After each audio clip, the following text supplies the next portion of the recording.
গতকালকে থেকে যে বৃষ্টি নিম্নচাপের ফলে যে বৃষ্টি হচ্ছে সেই বৃষ্টির প্রভাবে কিন্তু এখানে জলাবদ্ধতার সৃষ্টি হয়েছে। এতে কিন্তু দোকানিরা রয়েছে নিউ মার্কেট এলাকার এবং একই সাথে যারা আসলে পথচারী রয়েছে প্রত্যেকেই কিন্তু আসলে ভোগান্তির মধ্যে পড়ছে এবং দেখতে পাচ্ছেন যে রাস্তা দিয়ে আসলে যাতায়াতের মতো যে অবস্থা সেটি কিন্তু নেই। ড্রেনের ভিতরে ময়লা জমে আছে, এগুলো পরিষ্কার নাই দেখে পানিগুলো সরতে পারতেছে না।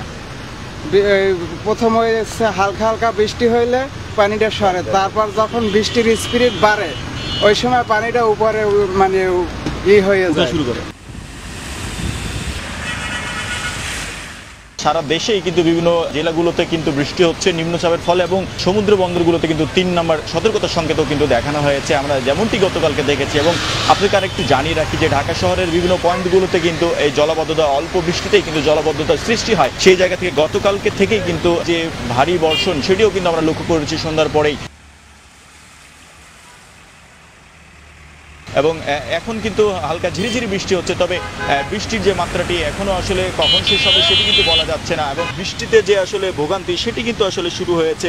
পানির মধ্যে বিছানা অনেক তো সমস্যা, খেলাধুলা থাকলে চাকা চুয়া হয়ে যায়, গাড়ি ঘুড়ি নষ্ট হয়, এতে অনেক ক্ষয়ক্ষতি হয় মানুষের, মানে অনেক সমস্যা দেখা দিচ্ছে।